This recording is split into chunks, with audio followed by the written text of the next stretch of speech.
मुझे यहाँ आमंत्रित करने के लिए आप सबका धन्यवाद। मैं संक्षिप्त में बताऊंगा कि एज ए जर्नलिस्ट, मैं गुजराती जर्नलिस्ट हूँ चित्रलेखा मैगजीन में, जैसे मैडम ने बताया। तो मुझे ऐसा कोई एक्सपीरियंस नहीं था प्लांटेशन का या एग्रीकल्चर का, बट 2010 में मैं अलग अलग लोगों के इंटरव्यूज करते रहता हूँ। तो 2010 में ऐसा समय आया कि एक लेडी है मुंबई में, प्रीति पाटिल करके, जो कि एक ऑर्गेनाइजेशन चलाती है अर्बन लीव्स। तो अभी सिटी में तो हमारे पास एग्रीकल्चर के लिए कोई संसाधन है नहीं, इतनी जगह है नहीं, तो अपनी बालकनी में, अपनी टेरेस पे, अपनी विंडो में हम कैसे कुछ ना कुछ उगाए, तो उनका वो कॉन्सेप्ट था। और वो अभी भी है। She is Mumbai port trust में वो कैंटीन अधिकारी है। कैंटीन का जो मैनेजमेंट होता है वो संभालती है। तो पोर्ट ट्रस्ट के जो कैंटीन है उसके ऊपर 2000 स्क्वायर फीट में उन्होंने एक हरा भरा गार्डन बनाया था। तो वहां पे नारियल के भी पेड़ है टेरेस के ऊपर, और मैंगो के भी पेड़ है, बनाना के भी पेड़ है, और सब आराम से उगते हैं। तो मैंने उनका इंटरव्यू किया था चित्रलेखा के लिए। तो फिर मैं उनके साथ जुड़ गया, और मेरा एक्सपीरियंस क्या था, born and brought up in South Mumbai, एक छोटा सा घर में। तो विंडो में तुलसी उगाने का ही मेरा एक्सपीरियंस था एग्रीकल्चर का, बाकी मुझे कुछ नॉलेज नहीं था। बट उनके साथ जब मैं जुड़ा, उनके ऑर्गेनाइजेशन के साथ में, तो एवरी संडे हमारे ट्रेनिंग सेशंस होते थे, और मुंबई में भी होते थे और आउट स्टेशंस भी होते थे। तो उनकी ऑर्गेनाइजेशन की वजह से मुझे बहुत अलग अलग ऑर्गेनिक फार्मर के पास जाने का अवसर मिला, उनके साथ ट्रेनिंग लेने का अवसर मिला, और धीरे धीरे मैं इसमें आगे बढ़ता गया। मेरा जॉब तो चालू ही था, अभी भी चालू है, बट 2016 में मैंने ऑस्ट्रेलिया का एक कोर्स किया, permaculture. It is called permanent agriculture. Permaculture मतलब परमानेंट एग्रीकल्चर।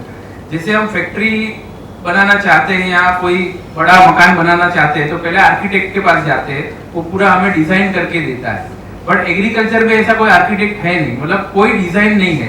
कोई भी बंदा पेड़ लगाना चाहता है तो लगा देता है, कोई भी बंदा कुछ एग्रीकल्चर कुछ उगाना चाहता है तो ऐसे ही उगा देता है आजू बाजू में देख के, but there is no science behind it. तो ये थोड़ा स्ट्रक्चर्ड कोर्स था, और पूरे वर्ल्ड में उसका बहुत वैल्यू है। तो मैंने ऑस्ट्रेलिया का ये कोर्स किया, और उसके बाद में मैंने फार्म कंसल्टेंसी शुरू कर दिया कि कोई किसी का एग्रीकल्चर फार्म है तो पूरा मैं डिजाइन करता था। ऐसे कुछ प्रोजेक्ट्स मैंने लिए, और बाद में 2019 में केशव सृष्टि के साथ, जो उत्तान भाईंदर में है, हमारे संघ की संस्था है, उनके साथ में जुड़ा। फिर माई ग्रीन सोसाइटी करके अंधेरी में संस्था है, उनके साथ जुड़ा।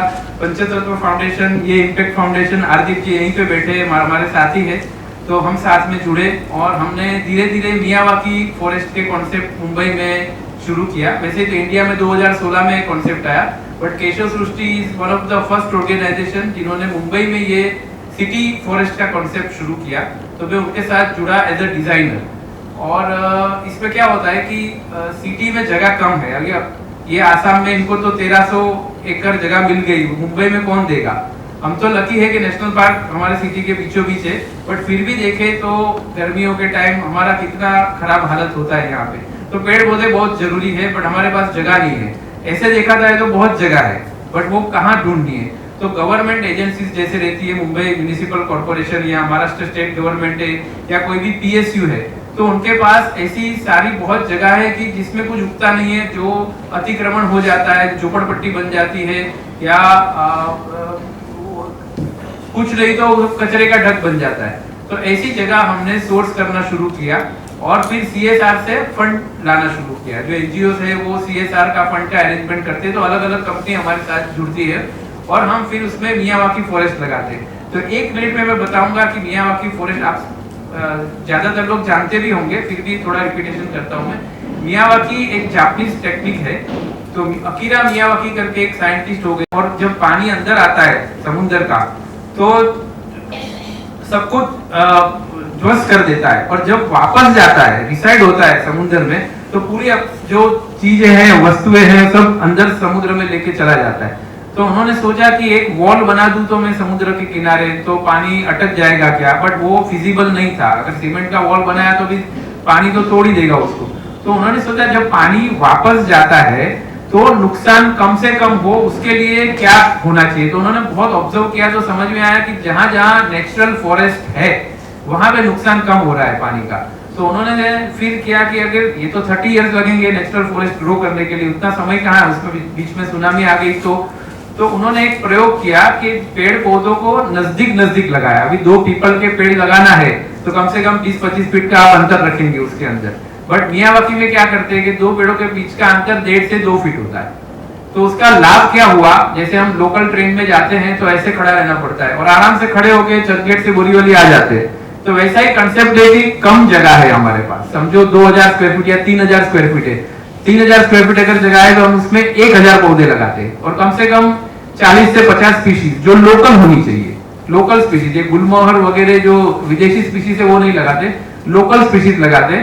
तो पौधों के बीच में सनलाइट गैदर करने की कंपटीशन होती है, तो वो सीधे ग्रो करते हैं और क्विकली ग्रो करते हैं और उसके रूट एक दूसरे में इंटरमिंगल हो जाते हैं, तो उसको जो पूरा प्लॉट है उसको एकदम से स्ट्रक्चरल स्टेबिलिटी मिल जाती है, पूरा प्लॉट एकदम मजबूत होता है। तो उससे लाभ क्या होता है कि जब बड़े बड़े तूफान आते हैं तो जो वृक्ष है वो एक बार के लिए झुक जाते हैं बट फिर वापस सीधी हो जाते हैं, क्योंकि जड़ से जुड़े हुए हैं एक दूसरे के साथ में, नॉट सिंगल नहीं है, तो गिरते नहीं। रास्ते के वृक्ष सब गिर जाते हैं बट ये मियावाकी फॉरेस्ट वाले वृक्ष गिरते नहीं है, उनका ग्रोथ बहुत फास्ट होता है। 2 से 3 साल के अंदर वो पूरा 20-25-30 फुट जो उसका पोटेंशियल हाइट है, जो वो पर्टिकुलर वृक्ष का, वो सीधा ग्रो हो जाता है। और इसमें हम लेयर वाइज लगाते हैं, उसका पूरा डिजाइन बनता है, तो 7 लेयर लगाते हैं जिसमें कैनोपी लेयर भी होता है, सब कैनोपी भी होता है, अंडर स्टोरी भी होता है, ऐसे करके लेयर वाइज हम ग्रुप लगाते हैं।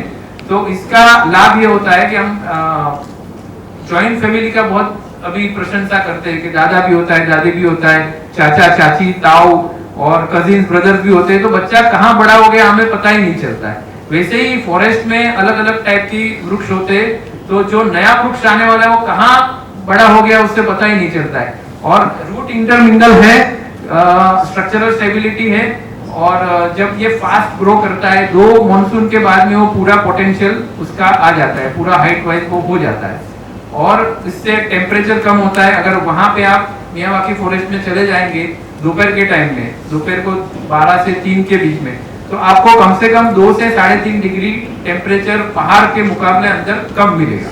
और ऑक्सीजन तो देता ही है, वो ठंडी हवा देता है, तो मतलब बहुत उसके लाभ है। जल्दी ग्रो होता है, अतिक्रमण नहीं कर पाता कोई वहां पे, और सबसे बड़ा लाभ उसका ये है कि बारिश का पानी वो जमीन में उतार देता है, बहने नहीं देता है। जो फॉरेस्ट के ऊपर बारिश का पानी गिरता है वो पूरे का पूरा जमीन में जाता है, तो आसपास के जो कुआं या वेल और ये है बोरवेल, तो उसका रिचार्ज बहुत अच्छे से हो जाता है और मिट्टी का बहना रोक देता है, क्योंकि पूरा पैक है, जाम पैक, आप अंदर घुस नहीं सकते, बाहर से ही आपको देखना पड़ेगा यार थोड़ा वे हमने अंदर रखा है पास में, तो आप उसका अंदर जा सकते हो। तो ये जो फॉरेस्ट का कंसेप्ट है, तो हमने ये संस्थाओं के साथ मिलके 80 के प्लस प्रोजेक्ट किए हैं। रिसेंटली राजभवन में भी कंप्लीट किया है प्रोजेक्ट, मुंबई यूनिवर्सिटी में भी किया। तो दिस इज अ टेक्निक, मतलब हम सोचेंगे कि 30 साल हमारे पास वो समय नहीं है, वी आर सिटी पीपल, हमारे पास ये समय नहीं है, तो हमारे से जितना हो सकता है उतना हम करते हैं ये पर्यावरण के लिए। अभी बहुत लोग इसका ये भी करते हैं कि वो पोटेंशियल फॉरेस्ट होगा कि नहीं होगा, तो हमारे जो 5-6 साल पुराने फॉरेस्ट है वो वहां पे आप जाएंगे तो आपको भी लगेगा नहीं दिस इज अ एक्चुअल जंगल, मतलब ये कंसेप्ट काम कर रहा है और हमारे कोंकण प्रांत में तो बहुत अच्छे से काम कर रहा है। सो ये दैट इज अ प्रूवन ये। और हमने tropical forest research institute, Bharat सरकार की प्रीमियर एजेंसी है, वहां से साइंटिस्ट बुलाए थे अभी 3-4 साल पहले, तो उन्होंने पूरे हमारे मुंबई में 7 फॉरेस्ट का सर्वे किया था और मैं और हार्दिक जी हम दोनों गए थे उनके साथ में। तो उनका भी ये रिपोर्ट आया कि no this technique is proven technique और ये अच्छे से हो जाता है। यदि सही टेक्निक से लगाया तो Miyawaki forest is giving equal benefit जैसा हमारा नॉर्मल फॉरेस्ट हमको देता है। तो इंडिविजुअल प्रयास तो नहीं है हमारा सब संगठन साथ में है, बट ऐसे आप लोग भी जुड़ सकते हैं ऐसे कार्यक्रम में जब हमारा होगा तो you can contact us. Thank you very much.